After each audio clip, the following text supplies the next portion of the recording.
Alors aujourd'hui, on s'attaque à un mythe vraiment tenace, celui qui dit que l'homosexualité en Afrique, eh bien, ce serait une importation occidentale. On va plonger ensemble dans une histoire beaucoup plus riche, plus complexe, une histoire qui a souvent été mise de côté pour essayer d'y voir plus clair. Allez, on commence. Cette phrase, ou des phrases qui ressemblent beaucoup, on l'entend tout le temps, surtout dans les discours de certains leaders politiques en Afrique. Et c'est devenu un argument politique super efficace.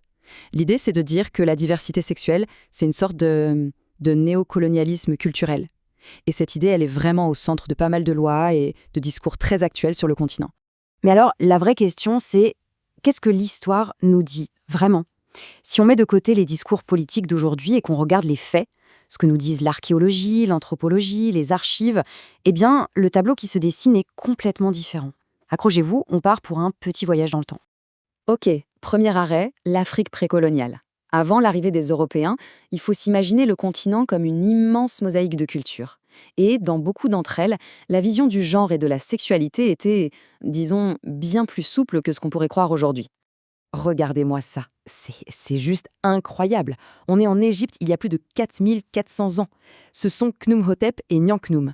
Beaucoup d'historiens pensent que c'est le tout premier couple de même sexe dont on ait une trace. Le détail qui tue, ils sont enterrés ensemble, dans une tombe commune, et représentés dans des postures hyper intimes, des postures qu'on réservait à l'époque aux couples mariés. C'est une preuve archéologique massive qui montre que ces relations existaient bel et bien dans l'Afrique antique. Et attention, ce n'est pas juste un cas isolé en Égypte, loin de là. Si on va en Afrique australe, au Zimbabwe par exemple, on trouve des peintures rupestres faites par le peuple San, vieilles de plusieurs milliers d'années. Et sur ces peintures, on voit des scènes très explicites de relations sexuelles entre hommes. On parle d'une époque bien avant toute influence extérieure, ce qui vient complètement contredire l'idée que l'Afrique précoloniale était un bloc monolithique hétérosexuel. En fait, cette diversité, on la retrouve un peu partout sur le continent. Ce tableau, il résume bien la situation. Prenez les Languilles en Ouganda par exemple. Les Mudoko-Dako étaient vus comme un genre à part et ils pouvaient se marier avec des hommes. Au Nigeria, chez les Hausa, on avait les Yandadu, qui avaient des rôles sociaux bien précis. En Angola, les Chibedos étaient des prêtres, des figures spirituelles respectées, qui vivaient en tant que femmes. Et ce qui est vraiment important de comprendre, c'est que ces identités n'étaient pas des tabous cachés. Non, elles faisaient partie intégrante de la société. Et puis il y a une preuve qu'on ne peut pas ignorer, la langue. C'est simple, quand quelque chose existe dans une société, on a un mot pour le décrire. Et c'est exactement le cas ici. En Yoruba, on trouve le mot adofuro. Du côté de Zanzibar, on a kulambana. Le fait même que ces mots existent et qu'ils soient anciens, ça prouve que ces réalités étaient connues, nommées et bien ancrées dans les cultures locales, bien avant que les premiers Européens ne débarquent. Alors la question qui se pose, c'est comment est-on passé de toute cette diversité à la situation qu'on connaît aujourd'hui? Qu'est-ce qui a bien pu se passer? La réponse, elle tient en un mot, un tournant historique majeur, la colonisation. Cette frise chronologique, elle est très claire. Avant 1860, on a des coutumes locales diverses qui gèrent la vie, la sexualité. Et puis, boum, 1860.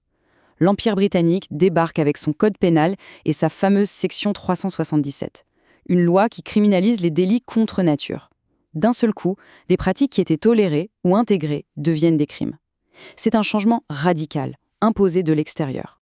Là, on voit bien le choc des mondes. D'un côté, on a la morale victorienne, hyper rigide, binaire, homme-femme, point final, et où la sexualité, c'est avant tout pour faire des enfants. De l'autre côté, des exemples africains où le genre est bien plus fluide, où la sexualité sert aussi au plaisir, au rituel, au lien social. C'est vraiment l'imposition de la première vision du monde qui a commencé à tout écraser sur son passage. Et le pire, c'est la logique derrière tout ça. Pour les colonisateurs, cette diversité sexuelle et de genre, ce n'était pas le signe d'une société complexe. Non, pour eux, c'était la preuve que les Africains étaient des primitifs, des sauvages. Et ça leur a servi de justification morale parfaite pour leur mission dite civilisatrice. En gros, c'était un prétexte pour détruire des cultures qui ne leur convenaient pas. Il ne faut pas croire que tout ça, c'est de l'histoire ancienne. L'héritage de cette période est encore bien présent aujourd'hui et on va voir à quel point. 66%. Retenez bien ce chiffre. Qu'est-ce que c'est, 66%? C'est le pourcentage de pays africains du Commonwealth qui, aujourd'hui encore, criminalisent l'homosexualité.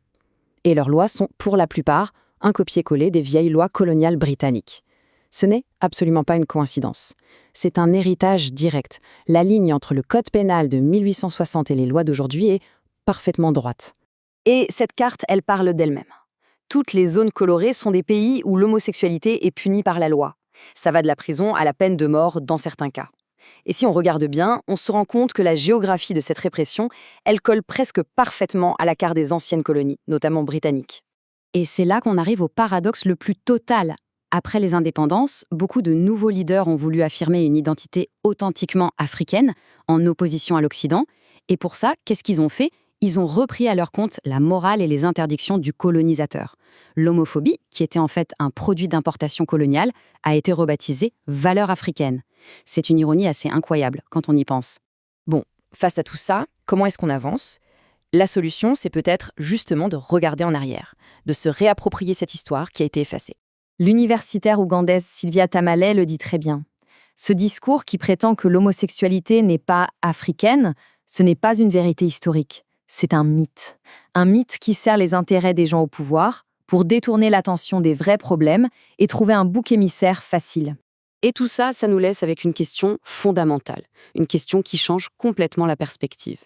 Est-ce que le combat pour les droits LGBTQ+ en Afrique aujourd'hui, c'est vraiment importer un modèle occidental, ou est-ce que ce n'est pas plutôt une tentative de renouveler avec une partie de sa propre histoire, une histoire de diversité et de tolérance qui a été brutalement interrompue ?